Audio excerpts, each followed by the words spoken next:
Setiap yang punya awal mesti akan punya akhir. Tidak ada keabadian dalam kehidupan dunia ini. Semuanya datang dan pergi silih berganti, berubah oleh pergeseran masa dan pertukaran waktu. Demikianlah kalau kita mau merenungi kehidupan dari alam di sekitar kita. Sejak dari kehidupan tumbuh-tumbuhan, binatang, sampai kepada kehidupan kita, makhluk bernama manusia. Lihatlah kita manusia misalnya. Dimulai sejak kita terlahir ke alam ini, keluar dari alam rahim ibu, menjadi bayi yang merah tidak berdaya, untuk kemudian berangsur meningkat menjadi anak-anak. Dari kehidupan anak-anak berubah lagi kita menjadi remaja dengan segala keceriaan dan kelincahannya, dan dari masa remaja naik lagi kita memasuki usia dewasa, untuk kemudian berangsur memasuki hari tua. Lalu setelah kita memasuki hari tua, sehari, seminggu, sebulan, setahun, sampailah kita kepada batas waktu yang telah ditentukan oleh Allah, yang dinamakan ajal, dan bertemulah kita dengan yang disebut maut. Ini merupakan kepastian dalam kehidupan. Kalau saja kita mau merenung perubahan-perubahan yang terjadi pada diri kita, seharusnya membuat kita insaf dan sadar. Dikala remaja kita begitu lincah, punya rambut yang hitam ikal berderai, punya lesung di pipit, punya senyum yang indah menawan setiap orang yang melihat, punya kulit yang kencang dan bersih. Manakala kita memasuki hari tua, perubahan frontal pun terjadi. Kulit mulai jadi keriput, rambut yang tadinya hitam ikal berderai mulai memutih, nikmat berkurang, gigi yang tadinya utuh dan sanggup mengunyah apa saja, satu demi satu permisi meninggalkan kita. Sangat boleh jadi dikala remaja kita senyum semua orang terpikat. Dikala hari tua dengan kulit yang keriput dan gigi yang tidak ada lagi, manakala kita senyum mungkin orang bakal lari dari sekitar kita. Kemana keindahan yang tadinya begitu menawan? Kemana senyum lesung pipit yang tadinya menarik perhatian orang? Pergi meninggalkan kita, berubah oleh pergeseran masa dan pertukaran waktu. Nah, bila maut datang menjemput kita, selesailah kehidupan sampai di situ? Ternyata belum. Kalau lahir merupakan perpindahan hidup dari alam rahim ke alam dunia, maka mati hakikatnya merupakan perpindahan hidup dari alam dunia ini ke alam kehidupan yang berikutnya, yang dinamakan dengan alam barzah. Andai kata hidup cuma sekali, secara moral kita sanggup berkata, alangkah tidak adilnya Tuhan. Kenapa? Dalam kehidupan ini kan aneka ragam terjadi. Ada orang yang zolim, ada orang yang dizolimi, ada orang yang membunuh, ada orang yang terbunuh, ada orang yang kaya, ada orang yang miskin, ada orang yang jujur, ada orang yang menghalalkan segala cara. Sehingga banyak ketidakadilan yang terlepas daripada pengadilan dunia. Lalu orang pun bilang, di dunia ini katanya banyak pengadilan tapi sulit keadilan. Di dunia ini mudah mencari pengadilan tapi sulit untuk mencari ketidakadilan. Andai kata hidup cuma sekali, tidak akan ada hidup sesudah hidup yang sekarang ini. Bagaimanakah nasib mereka yang lepas dari pengadilan dunia ini? Alangkah tidak adilnya Allah andai kata tidak ada kehidupan sesudah hidup yang sekarang. Tentulah akan terjadi di mana orang menghalalkan segala macam cara untuk mencapai tujuan. Yang penting kan saya kaya, yang penting kan saya punya jabatan dan kedudukan tinggi. Kalau perlu jilat atas, kalau perlu sikut kiri kanan, sikut kiri kanan, kalau perlu injak bawah, injak yang bawah. Ini prinsip daripada orang-orang komunis, dan pantas karena mereka tidak percaya kepada kiamat. Pantas karena mereka tidak percaya akan adanya kehidupan sesudah hidup yang sekarang ini. Maka saya menghimbau kepada seluruhnya, kita sudah kadung menyepakati negara ini berdasarkan Pancasila. Kita sudah kadung konsensus bahwa PKI dengan seluruh ajarannya tidak punya hak hidup di bumi Pancasila yang kita cintai ini. Maka salah satu ajaran PKI tujuan menghalalkan cara. Kita orang Indonesia yang berbudi pekerti luhur, yang punya nilai budaya tinggi, janganlah sampai mencaci PKI, membubarkan PKI, mengutuhkan PKI, tapi dalam kehidupan sehari-hari prakteknya prinsip komunis kita pakai. Apa itu? Tujuan menghalalkan cara. Asal sudah tujuan tercapai, cara apapun saja halal. Itu pandangan hidup orang yang tidak percaya kepada adanya hari akhirat. Sebagai muslim yang yakin akhirat ada, kiamat pasti akan datang. Hidup tidak cuma sekali. Maka kalau kita zalim, kalau kita berbuat aniaya, kalau kita melakukan korupsi, kalau kita merugikan orang lain, boleh jadi kita terlepas daripada pengadilan dunia. Tapi ingatlah, kita tidak akan pernah lepas dari pengadilan Allah, pengadilan Qadhi Rabbul Jalil, di mana kita akan diadili dengan seadil-adilnya, dan tidak satu perbuatan yang bersifat salah, yang bagaimanapun kecilnya, yang akan lepas dari pengadilan di akhirat itu nanti. Pantas saja kalau satu hari malaikat Jibril datang menasehati Rasulullah sallallahu alaihi wasallam, yang artinya juga menasehati kita semua. Apa kata malaikat Jibril kepada baginda Nabi? Ya Muhammad, ish ma syi'ta fa innaka mayyitun. Hai Muhammad, hiduplah semau kamu, tapi jangan lupa kamu pasti akan mati. Kalau memang dilarang tidak terlarang, dicegah tidak tercegah, kamu mau melaksanakan hidup menurut maumu sendiri, persilahkan, hiduplah menurut mau dan gayamu. Tapi jangan lupa, fa innaka mayyitun, satu saat kau pasti bakal mati. Dan mati itu bukan akhir dari segalanya, dia babak baru bagi kehidupan selanjutnya. Silakan hidup menurut maumu, tapi jangan lupa kau pasti akan mati. Wa'mal ma syi'ta fa innaka majziyun bih. Kerjakan apa saja yang kamu mau. Kalau kau mau menghalalkan segala macam cara, persilahkan halalkan segala macam cara. Tapi jangan lupa kau akan mendapat balasan dari seluruh amal perbuatanmu. Wa ahbib ma syi'ta fa innaka mufariquhu. Dan cintailah apa saja yang mau kau cintai. Kau cintai anak istrimu, silahkan. Kau cintai harta bendamu, tafadhal. Kau cintai tanah airmu, kau cintai pangkat dan jabatanmu, persilahkan. Tapi jangan lupa, fa innaka mufariquhu, kau pasti akan berpisah dan akan meninggalkan segala yang kau cintai itu. Apa artinya ini buat kita?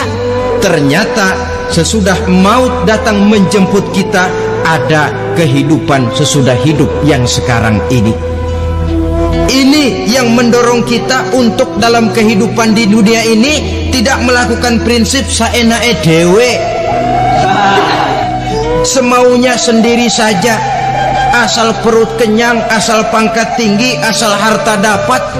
Masa bodoh dengan merugikan orang lain, masa bodoh dengan menipu orang lain. Iku jenenge saenake dhewe. Muslim tidak diajarkan. Ingat manusia, setelah kau mati, setelah kiamat datang, kau akan dibangkitkan, kau akan dimintakan pertanggungan jawab tentang kehidupan yang sekarang ini.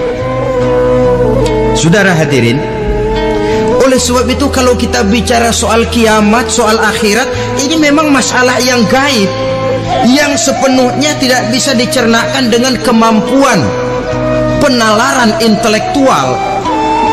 Dasar di dalam membicarakan ini tidak lain adalah iman kita kepada Allah Subhanahu wa ta'ala. Bukan cuma zaman sekarang, dari zamannya Nabi, orang itu kalau sudah bicara kiamat, bicara akhirat, ada yang ragu-ragu, ada yang menolak sama sekali. Bukan dari zaman sekarang, dari zaman dulu. Pernah kok satu saat Rasulullah itu dakwah menceritakan, saudara-saudara, akan terjadi kiamat di mana Allah akan membangkitkan manusia dari kuburnya untuk memintakan pertanggungan jawab. Ini dalam dakwahnya Nabi pidato macam itu. Apa reaksi orang? Yang beriman ya mantap, tapi yang tidak beriman, bajingan-bajingan Quraisy ini, mereka bertepuk tangan, mengejek, mencaci. Malahan ini yang luar biasa, ada dua orang kafir namanya Ubay bin Ka'ab dan Al-As bin Wa'il. Mendengar pidato macam ini, mereka buru-buru pulang ke rumah. Ngapain? Ngambil pacul. Lalu berangkat nyari kuburan tua. Dia gali itu kuburan, tulang-tulangnya diangkut, dibawa ke depan Nabi. Ya Muhammad, tulang-tulang yang udah hancur begini, siapa yang bisa ngidupin lagi? Yang macam-macam aja kamu Muhammad, nggak rasional, nggak masuk akal. Allah menjawab. Apa kata Allah? Wa daraba lana mathalan wa nasiya khalqah qala man yuhyil 'izama wa hiya ramim qul yuhyiha alladhi ansha'aha awwala marrah wa huwa bikulli khalqin 'alim. Mereka memberikan perumpamaan kepada kami, kata Allah. Mereka melupakan asal kejadiannya. Mereka bertanya, siapa yang sanggup menghidupkan tulang belulang yang sudah hancur kayak begini? Qul yuhyiha alladhi ansha'aha awwala marrah. Katakan kepada mereka Muhammad, yang akan menghidupkannya adalah Dia yang telah menciptakannya pertama kali dulu. Kalau Dia sanggup menciptakan, Dia tentu lebih sanggup lagi untuk mengembalikan reproduksi ciptaan itu sebagaimana semula. Yang paling kasihan yang ragu-ragu, akhirat itu ada apa enggak sih? Kiamat itu ada apa enggak sih? Lantaran ragu-ragu, terombang-ambing dia antara harapan dan putus asa, antara kenyataan dan idealisme. Ada yang buta sama sekali 100% terhadap keadaan-keadaan sesudah mati. Perhatian mereka hanya tercurah kepada kehidupan sebelum mati. Yang mereka perhatikan siang dan malam tidak lebih daripada urusan perut. Pergi pagi pulang sore, peras keringat, banting tulang. Cuma soal makan, soal minum, soal pakaian, soal kendaraan, soal rumah tangga, soal anak, soal istri. Yang mereka pentingkan hanya soal-soal politik misalnya, ekonomi, pembangunan dan industri. Untuk soal-soal kayak begitu, giat betul, habis seluruh waktu untuk memikirkan, meningkatkan kebudayaan, politik, sosial, ekonomi. Kadang-kadang kurang tidur, kurang istirahat, berkeliaran ke sana kemari ke tempat yang jauh-jauh, sampai-sampai kadang-kadang terkena stres, penyakit darah tinggi, ginjal, lever, untuk memikirkan hal-hal yang semata-mata karena dunia saja. Lantas boleh jadi mereka mendapatkan kekayaan yang berlimpah ruah, mendapatkan kedudukan yang tinggi, nama yang semerbak, dikenal orang di barat dan di timur, di utara dan di selatan. Tetapi alangkah kecewanya mereka jikalau datang ajal menjemput nyawa, mati mereka, meninggalkan harta yang banyak, nama yang masyhur. Mereka disebut dengan jasa-jasanya. Radio memberitakan, TV menyiarkan, koran-koran memuat. Bahkan nama mereka kadang-kadang dikenang 2-3 tahun setelah wafatnya. Tetapi dalam pada itu, roh mereka merintih, mengeluh, menderita, karena dilemparkan oleh Allah ke tempat-tempat yang kotor, penyesalan yang sudah tidak akan ada gunanya lagi. Saudara-saudara kaum muslimin rahimakumullah, oleh karena itu kehidupan akhirat bukanlah dongeng dan takhayul, bukan khurafat dan hayalan. Kehidupan akhirat, hari kiamat, adalah kebenaran dan kepastian. Dalam surah Al-Hajj ayat ke-7, Allah subhanahu wa ta'ala menyatakan, wa anna as-sa'ata atiyatun la raiba fiha wa anna Allah yab'asu man fil qubur, dan bahwasanya kiamat itu sesungguhnya adalah sesuatu yang pasti dan tidak ada keraguan-raguan lagi di dalamnya, dan bahwasanya Allah sungguh-sungguh akan membangkitkan manusia dari kuburnya masing-masing. Nah, kalau kita sudah yakin kiamat sesuatu yang pasti adanya, akhirat sesuatu yang pasti adanya, dari mana pembicaraan tentang kiamat ini kita mulai? Tentu dari diri kita. Marilah kita mencoba melihat proses perjalanan hidup ini sampai kita memasuki kiamat. Hadirin, tidak ada makhluk secantik manusia. Tidak percaya? Pernah ke Ragunan? Nah, saudara masuk ke kebun binatang, segala macam makhluk ada di situ, ratusan macam jenis binatang.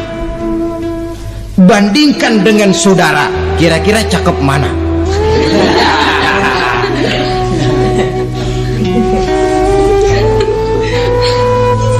Dari seluruh makhluk yang diciptakan Allah itu, manusia fi ahsani taqwim, dalam bentuk yang paling sempurna, sejak susunan biologis sampai kemampuan berpikir. Biologis kita, ya Allah, diciptakan kita begini rupa, diberikan 2 kaki untuk berjalan, 2 tangan untuk bekerja, diberikan 2 mata, dua-duanya di depan. Pernah saudara mikir kalau mata kita yang satu di depan, yang satu di belakang? Ah, rasanya nggak laku kacamata.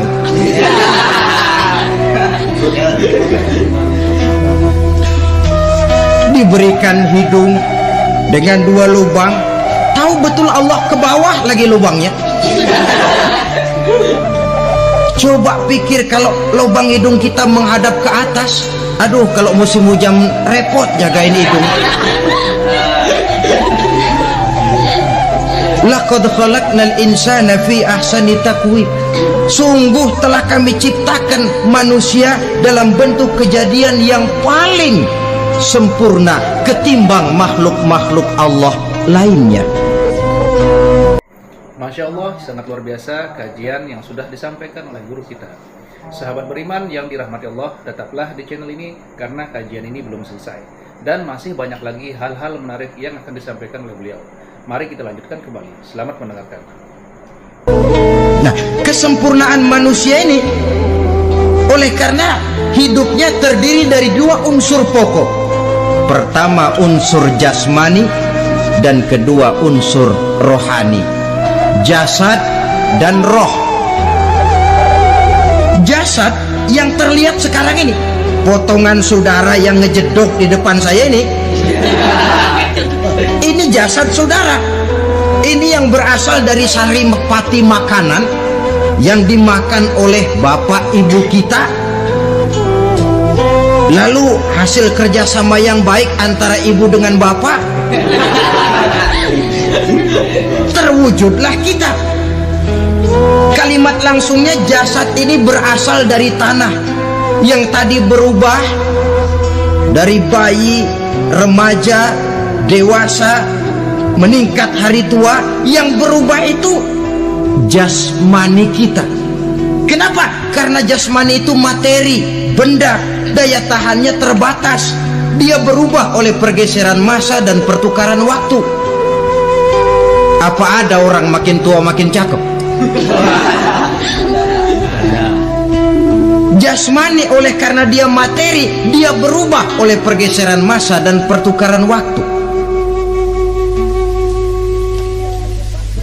Nah, yang menyebabkan jasmani itu bergerak karena ada roh di dalamnya. Ini yang menyebabkan kehidupan. Ini yang menjadi sumber kehidupan, pusat kesadaran dan pengertian dalam kehidupan manusia. Tanpa roh dalam diri kita, maka jasad kita. Pernah lihat orang mati? Nah, itu kalau orang mati, coba perhatikan. Apanya yang kurang? Kupingnya masih ada, tapi sudah tidak sanggup mendengar. Matanya masih lengkap, tapi tidak mampu melihat. Jangankan melihat, terbuka saja tidak. Mulutnya masih ada, tapi sudah tidak bicara lagi. Telinganya cukup, tapi sudah tidak sanggup mendengar. Kakinya lengkap, tapi tidak mampu lagi berjalan. Apa penyebabnya itu? Ternyata jasmani kita, jasad ini, manakala sudah ditinggalkan oleh roh, dia tidak akan bisa berdaya apa-apa, tidak mampu berjalan, tidak pula berbuat, tidak pula bekerja apapun saja. Saudara-saudara, dua-duanya punya kebutuhan. Jasmani ada kebutuhannya, rohani pun ada kebutuhannya. Jasmani yang jelas perlu makan, perlu minum, perlu tidur, perlu pakaian dan sebagainya. Nah, apabila saat berpisah datang, ajal sampai, berpisahlah roh dan jasad, dan itulah yang dinamakan dengan maut. Jadi apa sih mati itu? Mati adalah berpisahnya roh dengan jasad. Sebab itu Islam sangat menganjurkan kita untuk banyak-banyak mengingat mati. Bagaimana caranya mengingat mati? Pertama, mati itu kan pasti. Kira-kira yang hadir di sini ada yang nggak mati nggak kira-kira? Semuanya bakal mati kan? Berani? Berani. Sekarang mau? Saudara, sebenarnya kalau kita merenung lebih jauh, orang itu tidak perlu takut mati, walaupun tidak boleh terlalu berani menghadapi mati. Karena bagaimanapun takutnya kita kepada mati, toh dia pasti datang. Bagaimanapun beraninya kita mati, kalau belum ajal ya tidak mati juga. Jadi muslim itu kan harus berani menghadapi hidup dan tidak takut menghadapi mati. Mati adalah sesuatu yang pasti. Muslim dianjurkan banyak-banyak mengingat mati dalam kehidupan. Caranya bagaimana? Pertama, berziarah, nengokin teman yang sakit. Ya? Suka nengokin teman yang sakit enggak? Oh, itu pahalanya kata Nabi. Menengok orang yang sedang sakit lebih afdol daripada sholat sunnah 1000 rakaat. Apa pernah saudara sembahyang sunnah sampai 1000 rakaat? Nengokin orang sakit pahalanya lebih afdol daripada itu. Kenapa menengoki orang sakit mengingatkan kita kepada mati? Iya ya, ini teman saya yang kemarin segar banget, bercanda sama saya, ketawa sama-sama, sekarang terbaring tidak berdaya, hilang kemampuannya, hilang keceriaannya, sakit. Iya kalau sembuh, kalau ajal. Iya sekarang giliran dia kalau jatuh ke saya. Lalu menghibur teman dengan kata-kata yang enak yang akan mendatangkan sugesti supaya dia cepat sembuh. Jangan nengokin orang sakit jujur. Sakit apa lo? Perut. Emang teman gua kemarin sakit begini mati nih. Wah, itu orang bisa jadi shock lantaran etika kita tidak akan sampai ke sana. Menjenguk orang sakit akan mengingatkan kita kepada mati. Apalagi ziarah kubur. Ada yang orang tuanya sudah meninggal? Nah, kalau ada, ya tidak bisa tiap hari, sekurang-kurangnya seminggu sekali. Jumat pagi misalnya ziarah kita ke kubur. Sehingga kalau kita masuk kubur kan ada etikanya. Assalamualaikum ya ahlal kubur wa inna insyaallahu bikum lahikun.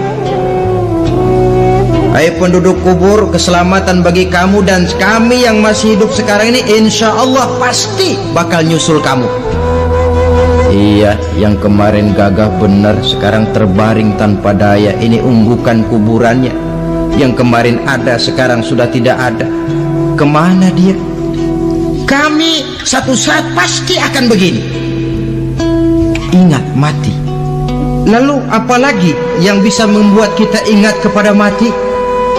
Mengawal jenazah.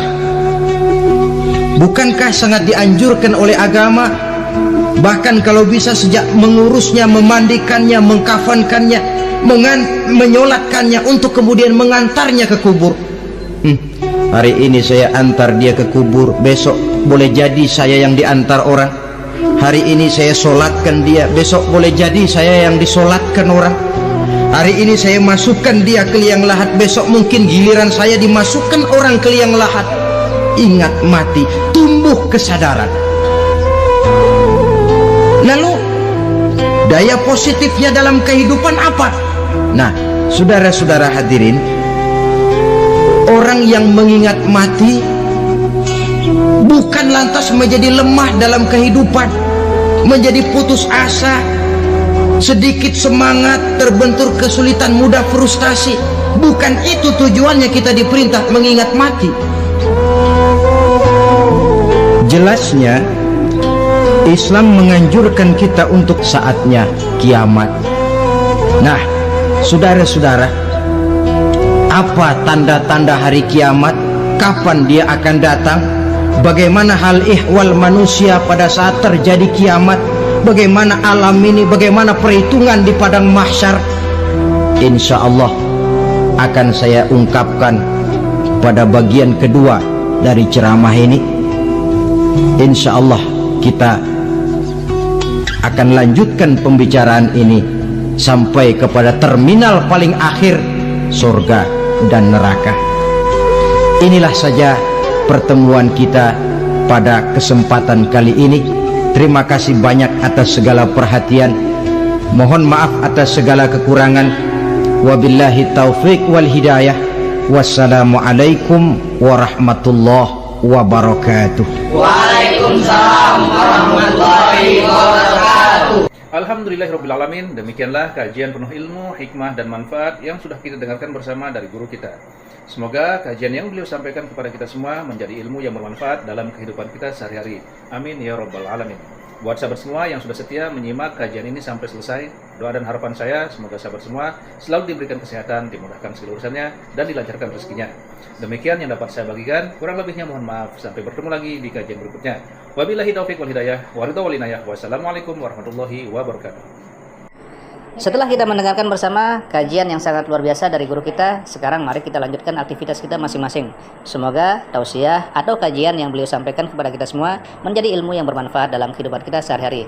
Dan semoga kita semua bisa istiqomah dalam mengamalkannya. Amin ya robbal alamin. Buat sahabat semua, saya ucapkan selamat beraktivitas dan sukses selalu. Sampai bertemu lagi di video berikutnya. Wassalamualaikum warahmatullahi wabarakatuh. Bismillahirrahmanirrahim. Assalamualaikum warahmatullahi wabarakatuh. Alhamdulillahirrabbilalamin. Wassalatu wassalamu ala asyrafil anbiya wal mursalin Sayyidina Muhammadin wa ala alihi wa sahbihi ajma'in, amma ba'du. Sahabat beriman yang dimuliakan Allah, Alhamdulillah kita bertemu lagi di channel ini. Pada kesempatan yang berbahagia ini, mari sejenak kita luangkan waktu kita untuk bersama-sama menyimak kajian yang sangat luar biasa yang akan disampaikan oleh guru kita. Tentunya banyak sekali ilmu, hikmah, dan manfaat yang bisa kita jadikan pelajaran dalam kehidupan kita sehari-hari.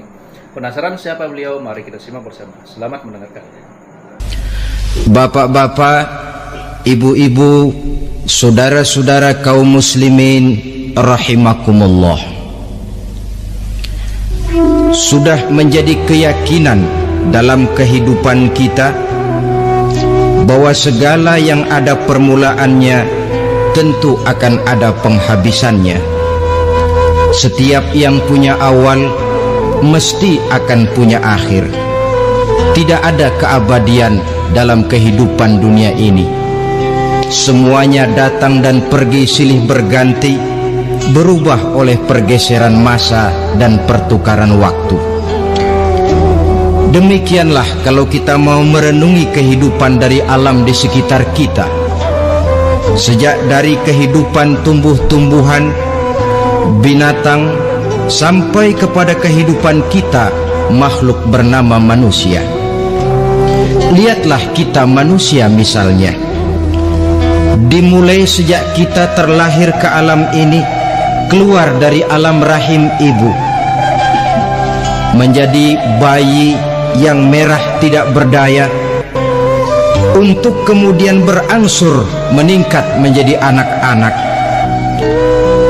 Dari kehidupan anak-anak berubah lagi kita menjadi remaja dengan segala keceriaan dan kelincahannya, dan dari masa remaja naik lagi kita memasuki usia dewasa, untuk kemudian berangsur memasuki hari tua. Lalu setelah kita memasuki hari tua, sehari, seminggu, sebulan, setahun, sampailah kita kepada batas waktu yang telah ditentukan oleh Allah, yang dinamakan ajal, dan bertemulah kita dengan yang disebut maut. Ini merupakan kepastian dalam kehidupan. Kalau saja kita mau merenung perubahan-perubahan yang terjadi pada diri kita, seharusnya membuat kita insaf dan sadar. Di kala remaja kita begitu lincah, punya rambut yang hitam ikal berderai, punya lesung di pipit, punya senyum yang indah menawan setiap orang yang melihat, punya kulit yang kencang dan bersih. Manakala kita memasuki hari tua, perubahan frontal pun terjadi. Kulit mulai jadi keriput, rambut yang tadinya hitam ikal berderai mulai memutih, nikmat berkurang, gigi yang tadinya utuh dan sanggup mengunyah apa saja, satu demi satu permisi meninggalkan kita. Sangat boleh jadi dikala remaja kita senyum semua orang terpikat, dikala hari tua dengan kulit yang keriput dan gigi yang tidak ada lagi, manakala kita senyum mungkin orang bakal lari dari sekitar kita. Kemana keindahan yang tadinya begitu menawan? Kemana senyum lesung pipit yang tadinya menarik perhatian orang? Pergi meninggalkan kita, berubah oleh pergeseran masa dan pertukaran waktu. Nah, bila maut datang menjemput kita, selesailah kehidupan sampai di situ? Ternyata belum. Kalau lahir merupakan perpindahan hidup dari alam rahim ke alam dunia, maka mati hakikatnya merupakan perpindahan hidup dari alam dunia ini ke alam kehidupan yang berikutnya yang dinamakan dengan alam barzah. Andai kata hidup cuma sekali, secara moral kita sanggup berkata, alangkah tidak adilnya Tuhan. Kenapa? Dalam kehidupan ini kan aneka ragam terjadi.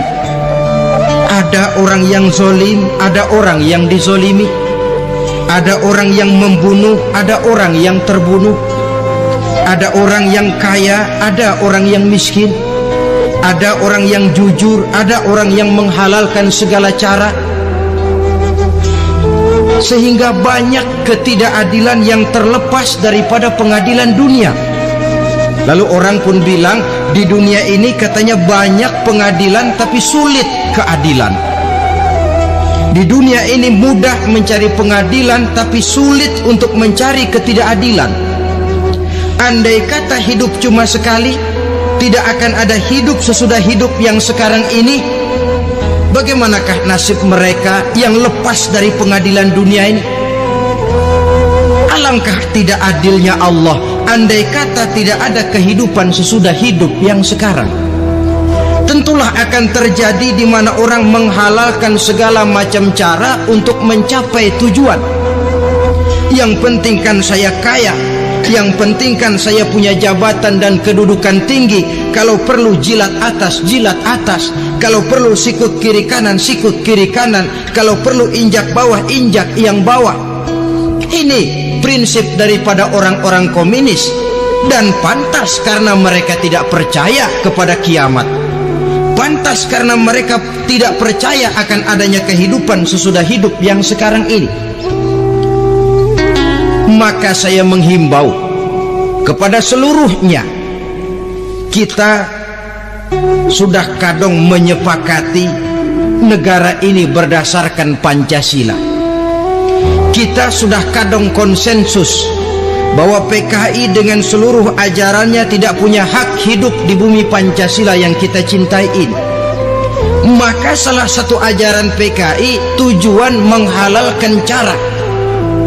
Kita orang Indonesia yang berbudi pekerti luhur, yang punya nilai budaya tinggi, janganlah sampai mencaci PKI, membubarkan PKI, mengutuhkan PKI, tapi dalam kehidupan sehari-hari prakteknya prinsip komunis kita pakai. Apa itu? Tujuan menghalalkan cara. Asal sudah tujuan tercapai, cara apapun saja halal. Itu pandangan hidup orang yang tidak percaya kepada adanya hari akhirat. Sebagai muslim yang yakin akhirat ada, kiamat pasti akan datang. Hidup tidak cuma sekali. Maka kalau kita zalim, kalau kita berbuat aniaya, kalau kita melakukan korupsi, kalau kita merugikan orang lain, boleh jadi kita terlepas daripada pengadilan dunia. Tapi ingatlah, kita tidak akan pernah lepas dari pengadilan Allah, pengadilan Qadhi Rabbul Jalil, di mana kita akan diadili dengan seadil-adilnya, dan tidak satu perbuatan yang bersifat salah, yang bagaimanapun kecilnya, yang akan lepas dari pengadilan di akhirat itu nanti. Pantas saja kalau satu hari malaikat Jibril datang menasihati Rasulullah sallallahu alaihi wasallam, yang artinya juga menasihati kita semua. Apa kata malaikat Jibril kepada baginda Nabi? Ya Muhammad, ish ma syi'ta fa innaka mayyitun. Hai Muhammad, hiduplah semau kamu, tapi jangan lupa kamu pasti akan mati.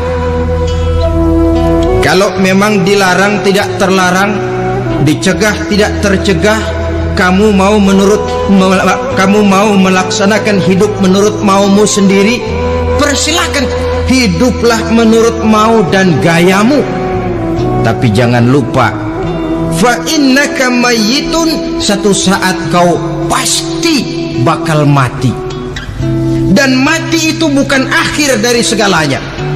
dia babak baru bagi kehidupan selanjutnya. Silakan hidup menurut maumu, tapi jangan lupa kau pasti akan mati. Wa'mal ma syi'ta fa innaka majziyun bih. Kerjakan apa saja yang kamu mau.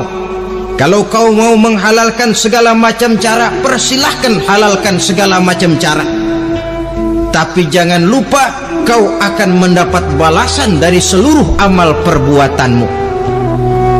Wa ahbib ma syi'ta fa innaka mufariquhu. Dan cintailah apa saja yang mau kau cintai. Kau cintai anak istrimu, silahkan. Kau cintai harta bendamu, tafadhal. Kau cintai tanah airmu, kau cintai pangkat dan jabatanmu, persilahkan. Tapi jangan lupa, fa innaka mufariquhu. Kau pasti akan berpisah dan akan meninggalkan segala yang kau cintai itu. Apa artinya ini buat kita? Ternyata sesudah maut datang menjemput kita, ada kehidupan sesudah hidup yang sekarang ini. Ini yang mendorong kita untuk dalam kehidupan di dunia ini tidak melakukan prinsip saenake dewe, semaunya sendiri saja, asal perut kenyang, asal pangkat tinggi, asal harta dapat. Masa bodoh dengan merugikan orang lain, masa bodoh dengan menipu orang lain. Iku jenenge saenake dewe. Muslim tidak diajarkan. Ingat manusia, setelah kau mati, setelah kiamat datang, kau akan dibangkitkan, kau akan dimintakan pertanggungan jawab tentang kehidupan yang sekarang ini. Saudara hadirin, oleh sebab itu kalau kita bicara soal kiamat, soal akhirat, ini memang masalah yang gaib, yang sepenuhnya tidak bisa dicernakan dengan kemampuan penalaran intelektual. Dasar di dalam membicarakan ini tidak lain adalah iman kita kepada Allah Subhanahu wa ta'ala. Bukan cuma zaman sekarang, dari zamannya Nabi. Orang itu kalau sudah bicara kiamat, bicara akhirat, ada yang ragu-ragu, ada yang menolak sama sekali. Bukan dari zaman sekarang, dari zaman dulu. Pernah kok satu saat Rasulullah itu dakwah menceritakan, saudara-saudara, akan terjadi kiamat di mana Allah akan membangkitkan manusia dari kuburnya untuk memintakan pertanggungan jawab. Ini dalam dakwahnya Nabi pidato macam itu. Apa reaksi orang? Yang beriman ya mantap, tapi yang tidak beriman, bajingan-bajingan Quraisy ini, mereka bertepuk tangan, mengejek, mencaci. Malahan ini yang luar biasa, ada dua orang kafir namanya Ubay bin Ka'ab dan Al-As bin Wa'il. Mendengar pidato macam ini, mereka buru-buru pulang ke rumah. Ngapain? Ngambil pacul. Lalu berangkat nyari kuburan tua. Dia gali itu kuburan, tulang-tulangnya diangkut, dibawa ke depan Nabi. Ya Muhammad, tulang-tulang yang udah hancur begini, siapa yang bisa ngidupin lagi? Yang macam-macam aja kamu Muhammad, nggak rasional, nggak masuk akal. Allah menjawab. Apa kata Allah? Wa daraba lana mathalan wa nasiya khalqah. Qala man yuhyil 'izama wa hiya ramim.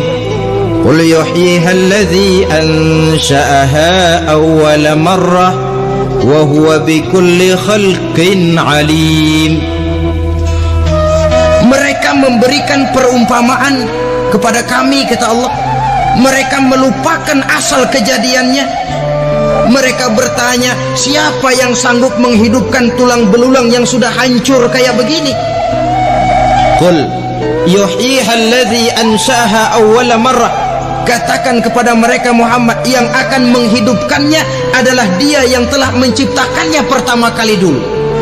Kalau Dia sanggup menciptakan, Dia tentu lebih sanggup lagi untuk mengembalikan reproduksi ciptaan itu sebagaimana semula. Yang paling kasihan yang ragu-ragu, akhirat itu ada apa enggak sih? Kiamat itu ada apa enggak sih? Lantaran ragu-ragu, terombang-ambing dia antara harapan dan putus asa, antara kenyataan dan idealisme.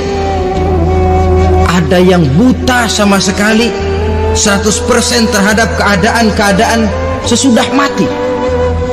Perhatian mereka hanya tercurah kepada kehidupan sebelum mati. Yang mereka perhatikan siang dan malam tidak lebih daripada urusan perut. Pergi pagi pulang sore, peras keringat, banting tulang. Cuma soal makan, soal minum, soal pakaian, soal kendaraan, soal rumah tangga, soal anak, soal istri. Yang mereka pentingkan hanya soal-soal politik misalnya, ekonomi, pembangunan dan industri. Untuk soal-soal kayak begitu giat betul, habis seluruh waktu untuk memikirkan meningkatkan kebudayaan, politik, sosial, ekonomi.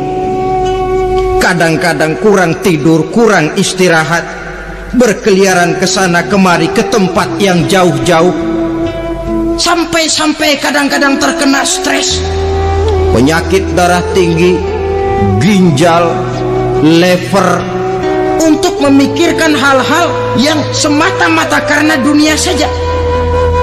Lantas boleh jadi mereka mendapatkan kekayaan yang berlimpah ruah, mendapatkan kedudukan yang tinggi, nama yang semerbak, dikenal orang di barat dan di timur, di utara dan di selatan.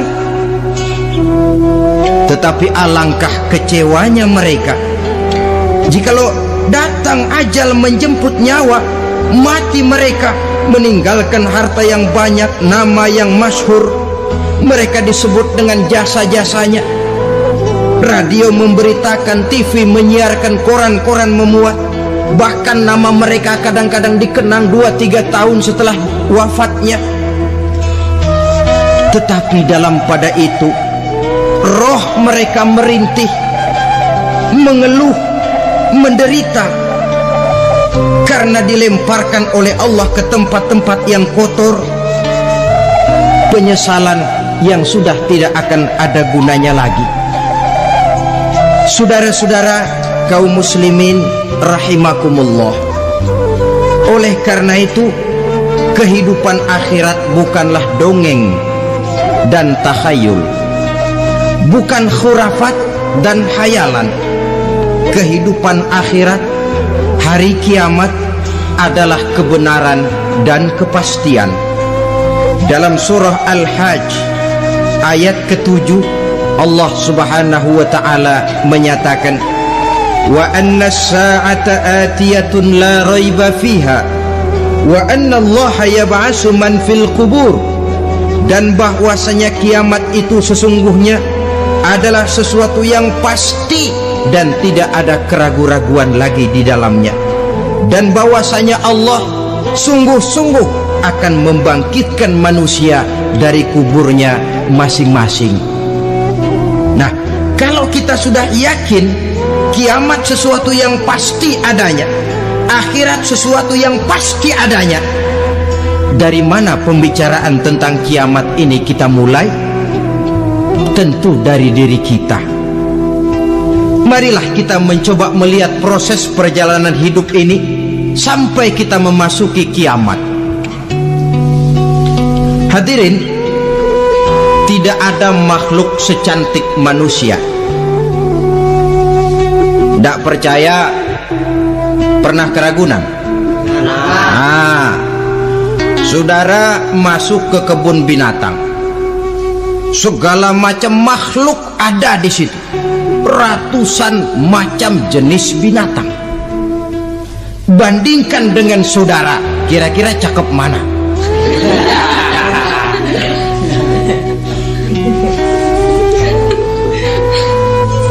Dari seluruh makhluk yang diciptakan Allah itu, manusia fi ahsani taqwim, dalam bentuk yang paling sempurna, sejak susunan biologis sampai kemampuan berpikir. Biologis kita ya Allah, diciptakan kita begini rupa, diberikan 2 kaki untuk berjalan, 2 tangan untuk bekerja, diberikan 2 mata, dua-duanya di depan. Pernah saudara mikir kalau mata kita yang satu di depan, yang satu di belakang? Rasanya nggak laku kacamata itu.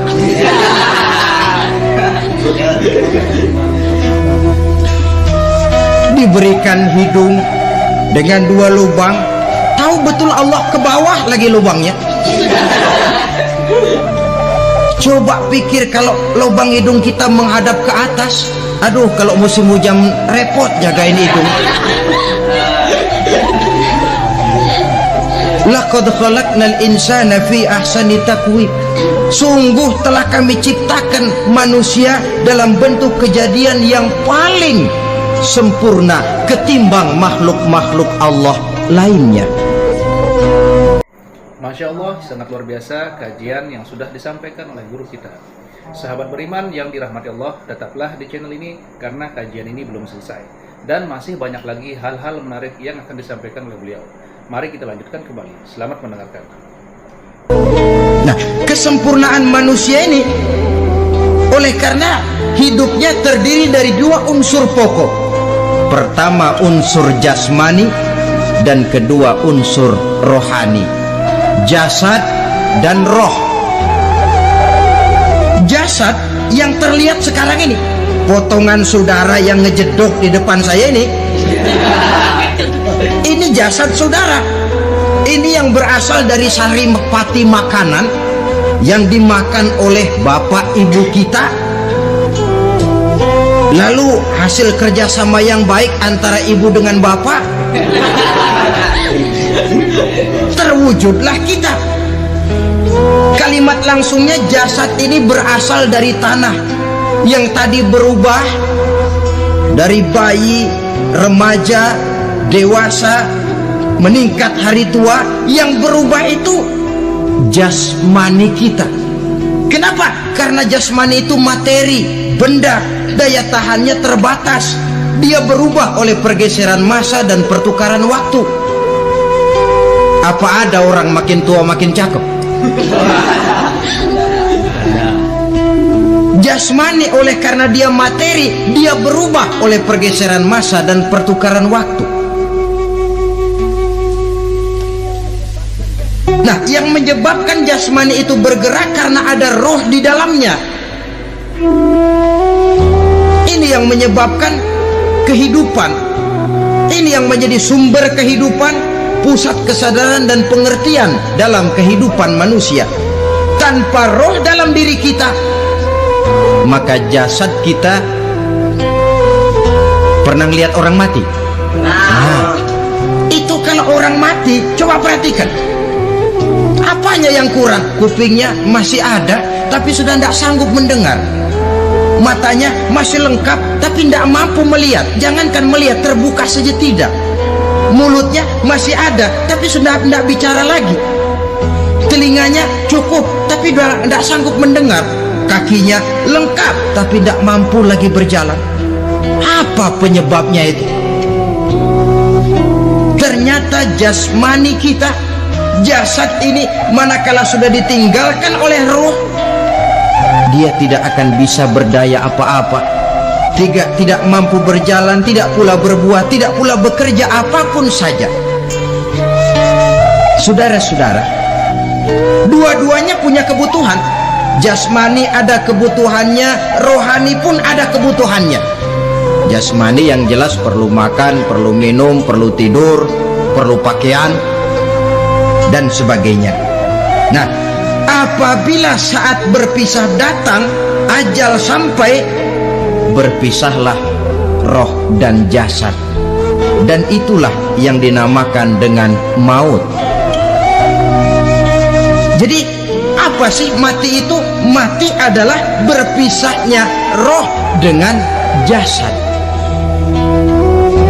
Sebab itu Islam sangat menganjurkan kita untuk banyak-banyak mengingat mati. Bagaimana caranya mengingat mati? Pertama, mati itu kan pasti. Kira-kira yang hadir di sini ada yang nggak mati nggak kira-kira? Semuanya bakal mati kan? Berani? Berani. Sekarang mau? Saudara, sebenarnya kalau kita merenung lebih jauh, orang itu tidak perlu takut mati. Walaupun tidak boleh terlalu berani menghadapi mati. Karena bagaimanapun takutnya kita kepada mati, toh dia pasti datang. Bagaimanapun beraninya kita mati, kalau belum ajal ya tidak mati juga. Jadi muslim itu kan harus berani menghadapi hidup dan tidak takut menghadapi mati. Mati adalah sesuatu yang pasti. Muslim dianjurkan banyak-banyak mengingat mati dalam kehidupan. Caranya bagaimana? Pertama, berziarah, nengokin teman yang sakit. Ya? Suka nengokin teman yang sakit enggak? Oh, itu pahalanya kata Nabi. Menengok orang yang sedang sakit lebih afdol daripada sholat sunnah 1000 rakaat. Apa pernah saudara sembahyang sunnah sampai 1000 rakaat?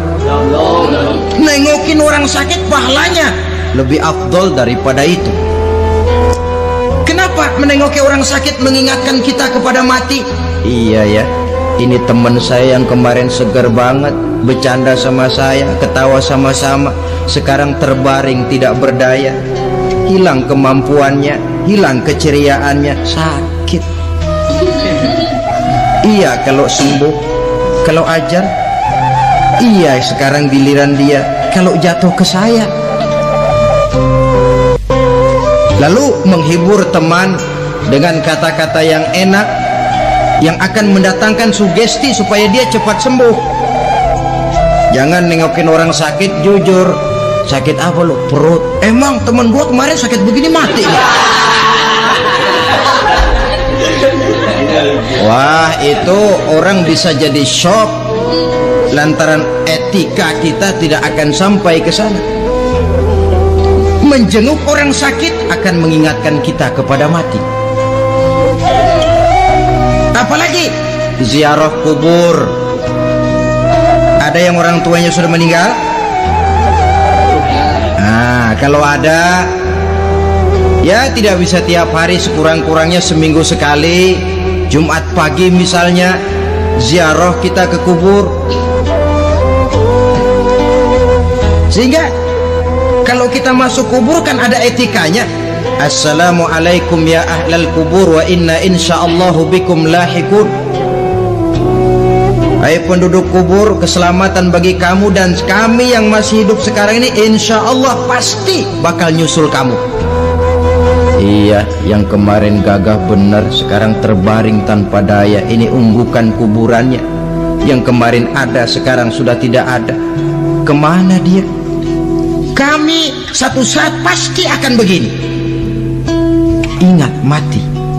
Lalu apalagi yang bisa membuat kita ingat kepada mati? Mengawal jenazah. Bukankah sangat dianjurkan oleh agama? Bahkan kalau bisa sejak mengurusnya, memandikannya, mengkafankannya, menyolatkannya untuk kemudian mengantarnya ke kubur. Hari ini saya antar dia ke kubur, besok boleh jadi saya yang diantar orang. Hari ini saya solatkan dia, besok boleh jadi saya yang disolatkan orang. Hari ini saya masukkan dia ke liang lahat, besok mungkin giliran saya dimasukkan orang ke liang lahat. Ingat mati, tumbuh kesadaran. Lalu daya positifnya dalam kehidupan apa? Nah, saudara-saudara hadirin, orang yang mengingat mati bukan lantas menjadi lemah dalam kehidupan, menjadi putus asa, sedikit semangat, terbentur kesulitan, mudah frustasi. Bukan itu tujuannya kita diperintah mengingat mati. Jelasnya Islam menganjurkan kita untuk saatnya kiamat. Nah, saudara-saudara, apa tanda-tanda hari kiamat, kapan dia akan datang, bagaimana hal ihwal manusia pada saat terjadi kiamat, bagaimana alam ini, bagaimana perhitungan